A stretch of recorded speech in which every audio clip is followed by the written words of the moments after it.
Hey, it's Wes Roth, and I talk about AI on YouTube as well as several other places on the internet, and very excited to be here.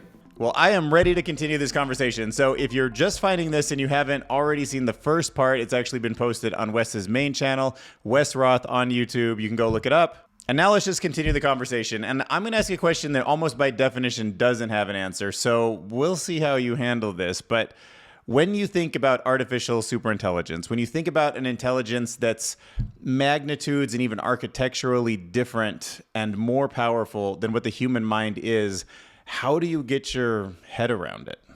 For even Chat GPT and LLMs, there was a blog post on Wait But Why, and it was called, there was AI Revolution Parts 1 and 2. He was explaining what intelligence is. So we kind of think of intelligence as this line that just kind of goes up, and the higher you are, the smarter you are. But he also said you also have to think of it as almost like this kind of step function, to where different brains are not capable of understanding high level stuff. So like an insect might be here, and then like a chicken, and then a monkey, and then a human. So it's not like we're just X amount of times smarter than an ant. It's like a different brain architecture that allows for completely new abilities and stuff like that. So then you can imagine there might be a step after humans and a step after that. That's they're not just smarter, but they're like, it's a step function, it's a step above.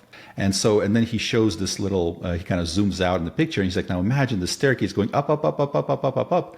And, we're like over here, and way up here is, he points to it and says, okay, this is the end of the sort of biological range of intelligence. So this is where, organisms, this is as smart as they can get, let's imagine. And then up here, that's artificial superintelligence. And that image kind of blew my mind, because I'm like, what does that even mean? It's not just a million times smarter. It's 100 steps on that sort of ladder of intelligence more advanced.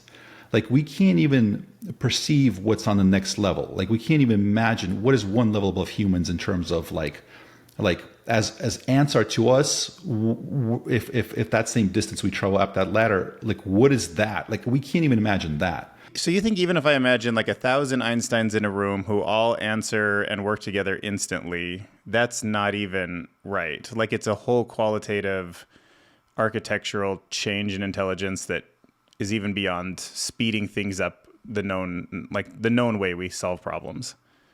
Yes, I really don't think that it's just like this linear thing where it's just like 100x, 1,000x, a million times. That's not representative of the entire thing of what intelligence is. And the biggest illustration for me is like AlphaFold, because we knew how certain proteins folded, and it's this highly complex thing that is like impossible to brute force, because the number of variations that it can fold into is like more than the number of atoms in the known universe, right? So it's like this like insane number, so you can't brute force it. So we slowly, meticulously figured out, I don't know, like 200,000 3D shapes of these proteins. We fed it into AlphaFold, and then it started spitting out predictions for other proteins that we haven't sort of discovered or knew the shape of.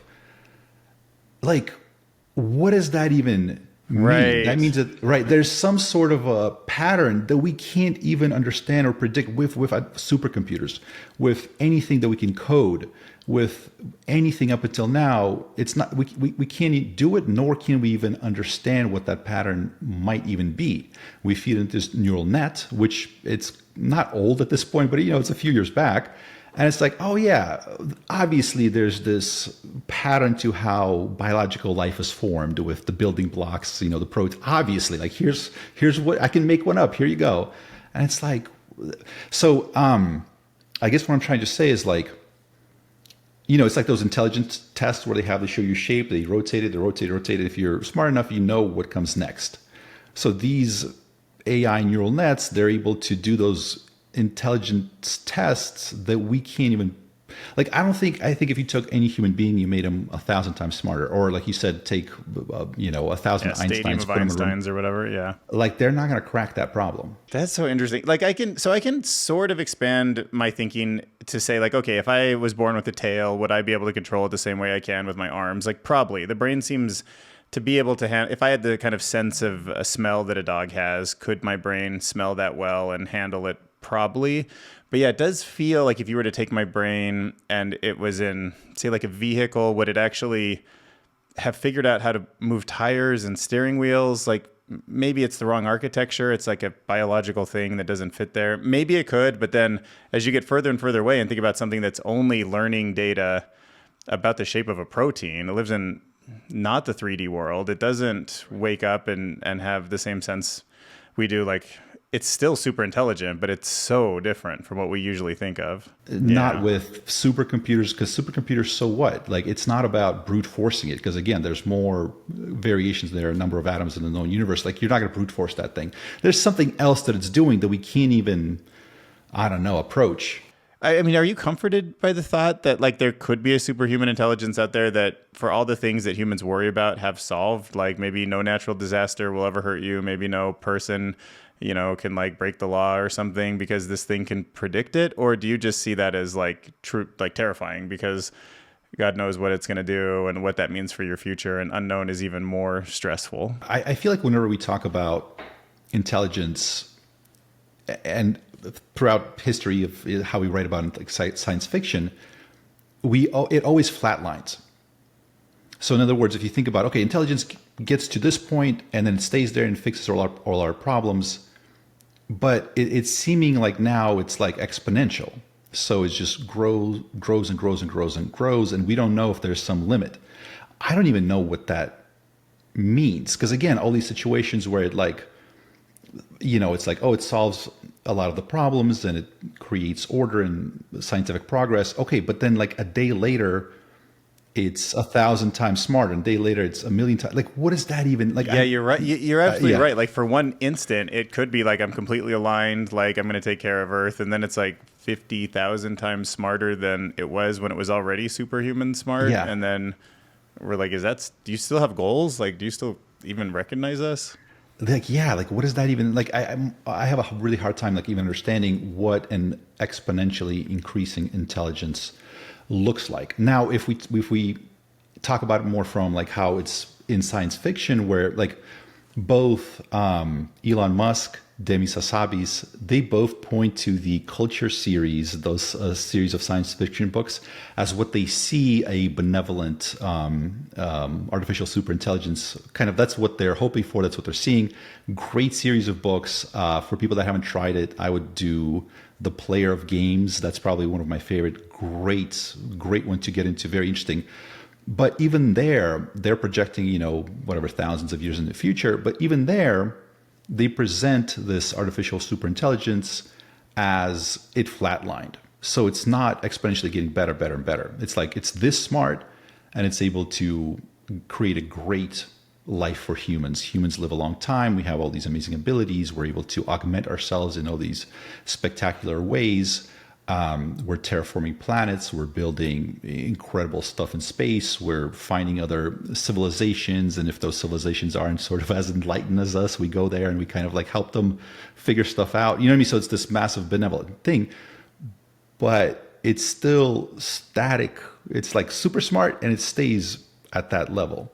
And we don't. Wow. It almost defies storytelling narratives. Right. Like, how do you build a story about an exponentially growing intelligence, right? Yeah, the movie would it would change every few seconds and then be over. Yeah. So that's the thing, is I almost feel like it would make more sense for us if there was some limit to intelligence, if that makes sense. Like, it gets to a certain point, but then for whatever reason, maybe intelligence can only go so high. Maybe there's not some, you know, if you're measuring in IQ points or whatever, maybe it can't get to some astronomical numbers. Maybe it gets to, 1,000,000, right? It gets to sort of the intelligence of the collective humanity's intelligence and can't go beyond that for whatever reason. Maybe it's like a benchmark that gets saturated, right? You know what I mean? Yeah. So there might be some limit that we're not aware of. If there's no limit and it grows exponentially, my mind can't grasp that. Sometimes I look up into space and I see like nothing out there, and I'm like, where are all the aliens? And then I see this AI on our planet growing, And I think, okay, if it becomes super intelligent, then maybe it'll say like, what's the point of it? And maybe we're augmented with a Neuralink type thing. And we're like, well, what's the point of like this biology? It's kind of weak. It's flimsy. It doesn't allow me to go into space. So I'll become a robot. And then your consciousness is kind of like, well, what's the point of being a robot when I can just like I can shoot information across the universe at light speed. So why don't I just become some kind of a signal? And then like, do you ever think that could be the Fermi paradox, or like, does it seem like maybe the reason no one's out there is because no one stays at this stage very long, and whatever it is, we don't really like see it or understand it? So, I mean, to me, the Fermi paradox is very interesting. So it's like, why haven't we contacted anything out there? The scariest outcome is kind of like the dark forest hypothesis, is that like just everyone out there figured out that you got to stay really quiet or something horrible happens to you. Like all the other aliens, they're like, don't send any radio signals, don't send anything out there, just stay quiet. And then here we are like broadcasting. I think we sent like Elvis music into space or something like that, right? And they're like, oh, they're about to get cooked. Just watch. They're going to get, because whatever, there's something out there that's bad. That's the dark forest hypothesis. That's the scary part, that we're just like broadcasting, and that might be really, really foolish. But what you're saying, yeah, it makes a lot of sense. It's like, what if every civilization, so if I understand correctly, you're saying every civilization advances on its own planet up until a certain point. But well, before I'm imagining that it just evolves past anything that we recognize right now as like robots or biology. So it doesn't get to the point where it needs faster than light travel, because it gets to some sort of enlightenment, upload itself to the cloud and become gods before it even needs. It's like, why do you need rocket ships if you have this, if you're just this pure energy? Is that right? That's kind of right. I guess. I mean, like I said, it's sort of vague. Like sometimes my mind goes into something like a Black Mirror, like, well, then you just build on a planet some kind of computer and then just you live in the computer because it simulates it. Other times, like more like Soma, the computers are kind of like out there with people on them, but they're floating around in space. And then sometimes it's like maybe there's a way to communicate through signals that is just maybe something quantum or something that we like aren't even really ready to even explain yet. And that's kind of the best place to make an information network where a graph can actually connect all sorts of things together in the universe, and we're just not tapping into it yet or something, you know? No, I think that makes a lot of sense to me, because it's like that thing that like some people have mentioned. It's like, you know, we always thought we all thought that we would have flying cars, but instead we have 150 characters or whatever, right? So the digital thing evolves so much faster than the physical. Like, what if with superintelligence, something happens that makes traveling across light years? It's like, why? Like, what if, there's something so much more amazing out there that's more digital or energy based, or what you're saying, like, I get it that it's like a little bit vague in terms of like, we don't know, but like, what if nobody gets that point? Because it's like, why? There's something so much bigger and better on the technology tree before, faster than light travel that just negates it. That makes a lot of sense to me. Like when people say AGI, like what does that definition sort of feel like to you? What are your favorite ways to define it? Which ways do you wish people defined it? So Ethan Mollick, he made this concept that I think more people should be aware of.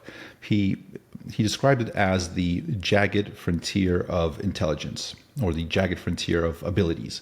And so basically the idea is, if you think about what we think of as difficult or hard as humans, it's kind of on this curve, right? So if you can tie your shoes, you can probably like brush your teeth. If you can put up a shelf, you can probably fix a bike tire. And so like certain things for us are on like we think of a certain class of tasks as being the same difficulty level.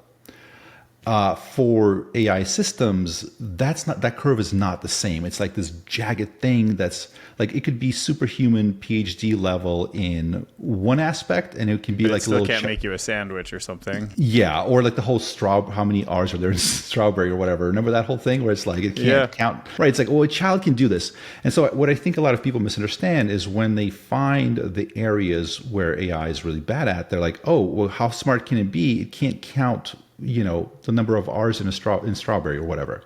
So they discount its intelligence. But guess what? At the other side of that jagged curve, it's solving geometry problems and medical problems. I wonder if you saw the live stream with the PhD professor that's working on like something with measuring black holes, and he took a year to write his dissertation, and he coded up this. It took a year to write the code, and then when O1 came out, he told it to write the code, and it like that within half an hour he had it. And I remember watching that live stream, and he's just sitting there like this. It's like 2 a.m. He's just like, you can see he's got like this existential kind of moment, like, what? Like I spent 1 year, like he, for, all his life learned how to do stuff like that, then took a year to write, and it's just like, boom, like that. Are we, like, if it's able to do PhD level work, but it can't count the number of letters, like at what point are we like, okay, this is much smarter at humans in the areas that it's good at? And the fact that it can't do this one little simple thing doesn't take away from its intelligence. So I guess it's like how you're defining, because if we're saying like large language models in a lot of small, well-defined tasks are far better than the average human already. So by that definition of AGI, it's Kind of already there, right? AGI. We're there. Do you think we have AGI then? Oh, no, I would say by that definition we do, because Okay, it fits that definition. OpenAI's definition is it's going to be doing the majority of all economically valuable labor. We're not anywhere near that by that definition. You know what I mean?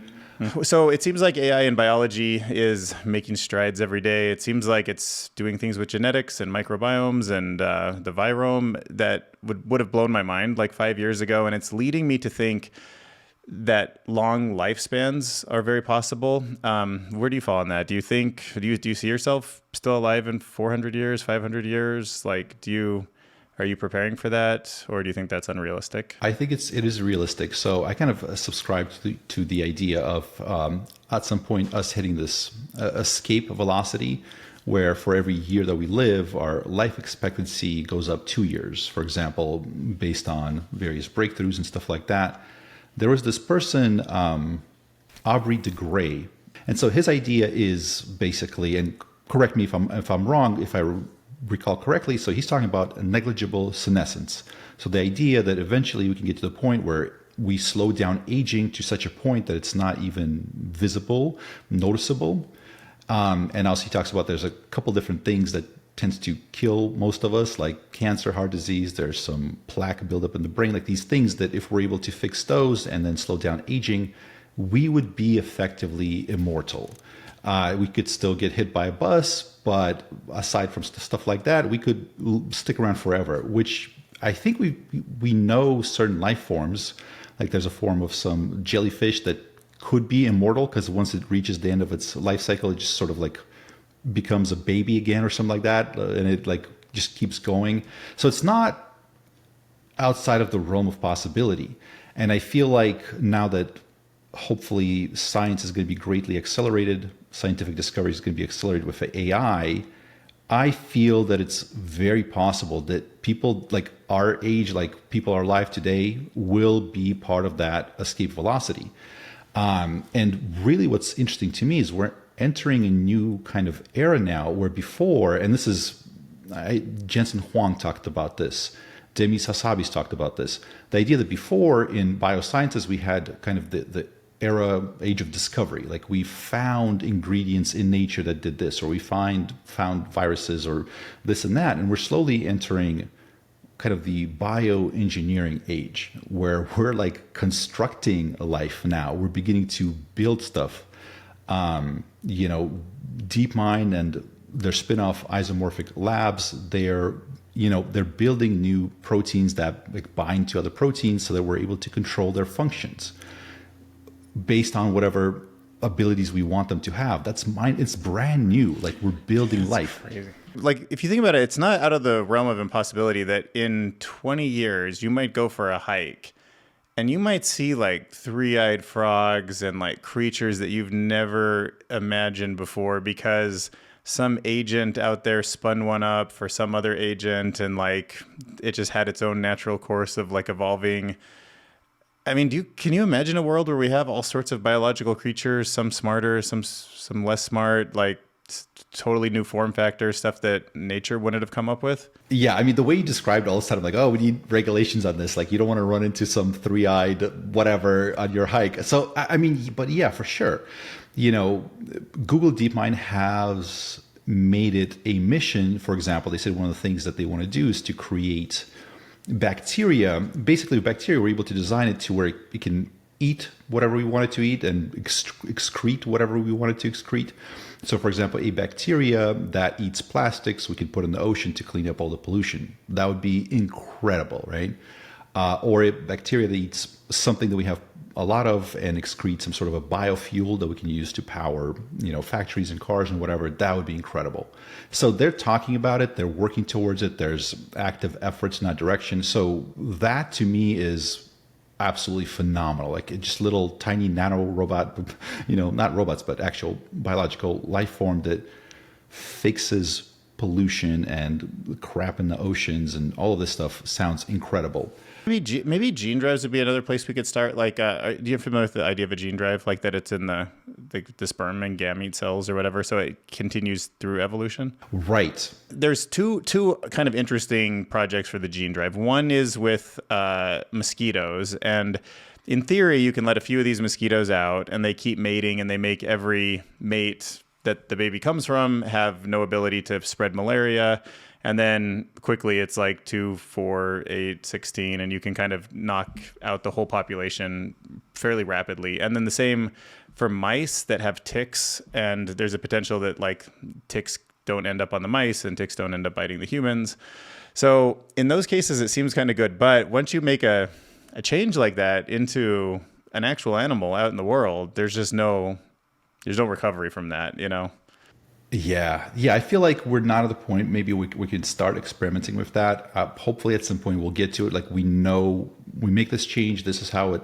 Like once we have full visibility into it, we're going to be able to make better changes. I feel like right now we don't get the genome. We're like scratching the surface of what we know about it. What's your thoughts about AI predictions in terms of pre-crime? Are you like in favor of a model run by a police department or some kind of authority that starts to hone law enforcement in on somebody who might commit a crime? Yeah, I mean, this is kind of like a weird rabbit hole because it's like, obviously it can be abused.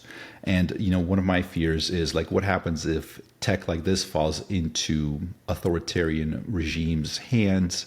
Yeah, like if you can predict if somebody's going to commit a crime, you can also kind of predict if they're going to vote for your party or not. And Right. it's just, they're so close to each other. And then you can be like, well, that's a crime. We can predict that they're going to commit that crime. Yeah, it's a slippery slope. So yes, I would be extremely careful about that, I guess. Do you see a way for democracy to continue in the age of like hyper-intelligent agents? Yeah, I guess maybe it would have to morph a little bit because on one hand, right now, I mean, yes, we have a democracy, but also it's not like every single person gets asked what they want and then that gets like perfectly reflected. It's still concentration of power, etc.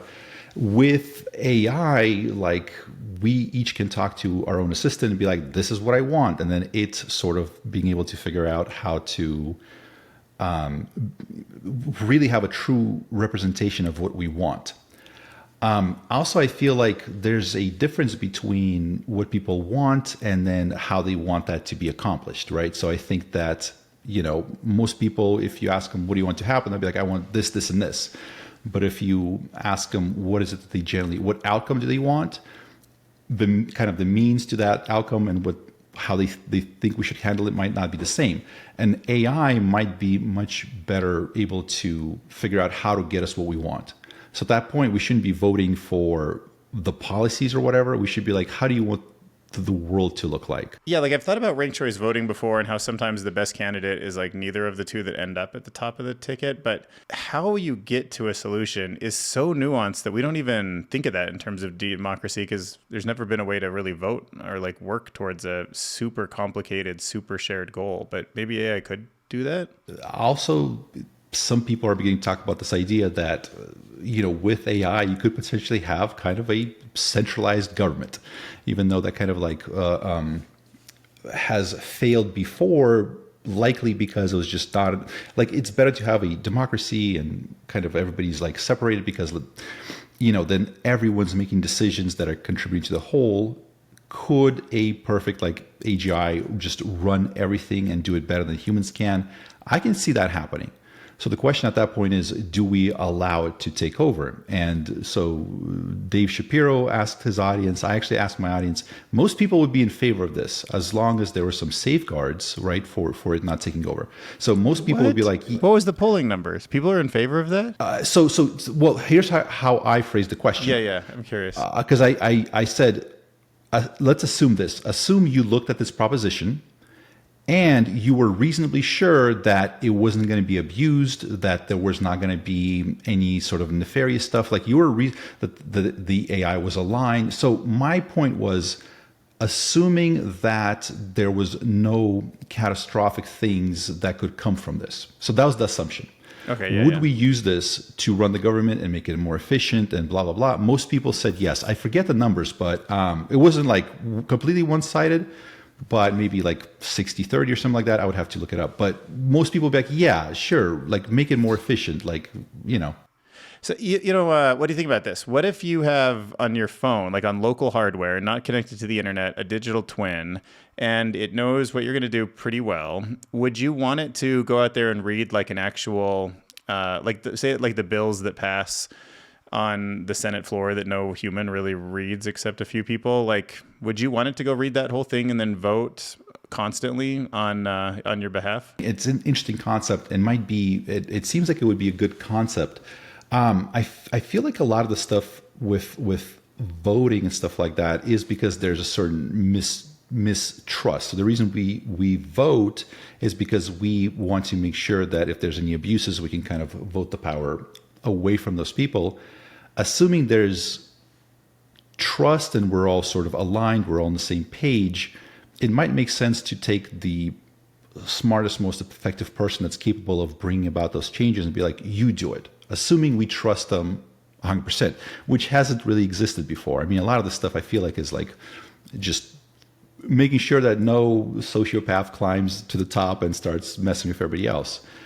But yeah, I mean, the idea, but let's say we can't have perfect trust. Would the idea of myself and everybody else in the community doing that and kind of summarizing it either to myself or just voting on my behalf, assuming that it's really kind of a perfect digital twin, sure. Without something better than that, that seems like a reasonable thing. So what about the way you now think about your own thoughts? Like, how has that evolved maybe over the last decade or so as you've kind of like learned more from these early OpenAI games into this kind of like full-time life that you now live in it? Do you feel like your brain is similar to a neural network, or do you still find yourself finding something special about it? Oh, that's a great question. I feel like the more and more, it just seems there's more and more parallels between neural networks and kind of like the stuff that happens in our brains. I think we have a lot of other systems that are working in parallel, like whatever like emotions are. I don't know. You know what I mean? That's something separate. It seems like some of the chemical process that's a little bit more something. But in terms of like the research that Anthropic is doing, you know, they find clusters of neurons that encode certain subjects or certain concepts. Then you're able to like activate those, and that model gets like a little bit more obsessed with that thing. I mean, that certainly seems like how the human mind works and the neural connections and stuff like that. So, and then the idea of intuition, we have certain intuitions. So things that we know or feel, but we can't quite express in words. You know, that's similar to how the neural nets, they might have certain thoughts or whatever that they have in the latent space. So they're thinking about something that we can't readily observe. Or now there's this idea of, let's say, like system 1 and system 2 thinking. So something where you really have to think about hard versus a little bit more like ingrained beneath the surface, faster reflexive thinking. I mean, it really seems like we're just recreating what has evolved in our brains and our bodies. There seems like tons of parallels. And I also feel like at some point, AI, the field of AI and machine learning, is going to start feeding back into like, I don't know, the study of the brain, you know, and psychology and stuff like that. I really do. It's going to start like feeding back into it. I mean, do you get the sense that we have free will? Like, where do you fall on that? Do you think I don't know, every thought, like this idea to come on, like have a talk with me, it was just all sort of predetermined and could be calculated ahead of time? Or do you feel like you got like actual decision making somewhere in there? I mean, I definitely think we have free will. I don't even know how you would go about proving that, or you know what I mean? Because if you have free will, it's kind of also implying that you're going to be somewhat unpredictable to an AI. Have you seen that social simulacra paper out of Stanford where they took a bunch of ChatGPTs, they put in a village, and it kind of simulated living in the village and carrying stuff out? I think, and there was a couple interviews with the researcher behind that paper, and so he's saying in the future we're going to be using these systems to simulate, for example, if the government puts forth a new policy, we can simulate how people react. I believe that these AI systems will predict extremely accurate how large groups of people will behave. So in other words, it's going to be able to simulate them and predict what occurs. So similar to, you know, how insurance works, it's like these, what is it, the actuarial tables or whatever. Like they're statistically really accurate. It doesn't mean that they can predict when any given person will die, but yeah, there's big overall patterns. Yeah. Maybe big crowd control will be more controllable than individual predictions. I really think so. I think it's going to nail the crowd, large crowd, you know, population predictions. Could it predict what a single person will do? I don't know, because I mean, if it could, then obviously, then that would imply we don't have free will or some sort of lack of the ability to make our own decisions. Or, yeah, if it can predict it, that means we're following some script, obviously. So, what about ethics and morality? How do you say please and thank you every time you use a large language model? Do you do it because you think that's what it wants, or do you do that because you want to do it? That's an interesting question. So I probably tend to use please and thank you more than I think is reasonable, if that makes sense. I'm like, oh, why am I typing please? But I do. And do I think it's because it's important? No, not logically. Do I think there might be a chance that it would be, I mean, I don't know. I try to keep an open mind. So a lot of people like Jeffrey Hinton, lots of others, they're sort of suggesting that these things could have some sort of consciousness or some sort of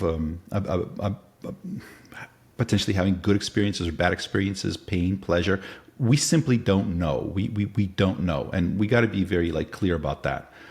We can all have like my gut feeling. I don't think that it's experiencing anything negative or positive. Am I sure? No, I have no way of knowing that. I mean, can you kill an ant or a bug without, like, if you use spider, do you squish it without any second thought? For insects, no judgment if you do. Like I kill spiders. Yeah, no, for sure. I kill insects if they're like whatever in the house or whatever. It's not zero cognitive load or whatever. There's a little bit like, oh, okay, I'm killing something. Yeah, like I'd prefer if it was outside and not in my house, but if it's in here, I gotta kill it. Yeah, and I wouldn't go out of my way to do something like that. But yeah, you do it, but there's just a little part of your brain that's like, well, this isn't great, if that makes sense. Yeah. Is that similar to what you feel about their intelligence now? Are you kind of like in that same realm where it's like an ant that doesn't seem like it's close to a mammal yet, but so not really. And so I guess let me just rewind just a little bit, take a step back, because I think that with a lot of these words that we've used for so long, like consciousness and reasoning and thinking, as we're developing these AIs, like a lot of these words stop making as much sense. We haven't fully defined them. So consciousness, I feel like there's two parts that we kind of lump together. One is just the idea of like some sort of an awareness of existence. And the other part is some sort of a subjective positive or negative experience, right? So if we think of something as conscious, it might like something or it might not like something. It might have pain or pleasure or joy or sadness. And I think we got to separate those two things. Like can something have some sort of an experience without it ever being negative or positive? Just some sort of a neutral experience, then we can't hurt it, right? I believe that that's very possible, that these models either now or at some point in the future, as they get more complicated, they'll develop some sort of awareness. But I think we immediately lump on this idea that, oh, if they have this awareness, that means that we could hurt them and we don't want to hurt them. You know what I mean? They might have like a negative experience. And that's where stuff gets kind of crazy, a little bit scary. Also, probably because of all the Black Mirror episodes, like you mentioned, a lot of them kind of have that concept. Like, what if we take this thing, we create it, it thinks it's real, and then we put it in a situation that it doesn't like? At this point, it's really hard for me to accept the fact that something like that can have a positive or negative experience, because we know where our positive or negative experiences come from, right? Pain comes from the nervous system. Emotions come from some other system. Like if we're happy about something, that's like dopamine and serotonin. If we're sad. So in other words, like we can point to some systems in our body that define if our experience is good or bad. For LMs, they don't have that. So can it be conscious without ever feeling good or bad? I believe yes. But if some people are saying that means that they might feel pain or we could be torturing them somehow, to me that's hard. That's harder to accept. That would have to know, like, through what mechanism are we causing pain? Does that make sense? Yeah, it totally does, because we're in this three-dimensional world and we have dopamine that has been given to us for all these pleasure moments, and then our brain learned from that signal. So pulling that signal out or whatever is part of our whole mechanism, which doesn't apply to something like Claude running on servers, so it's not apples to apples to ask. All right, so I feel like there's only so much that the human brain can take about its own place in the universe and like the nature of intelligence and thinking this deeply about this many things. So maybe there's a good place to just end this first two-part podcast.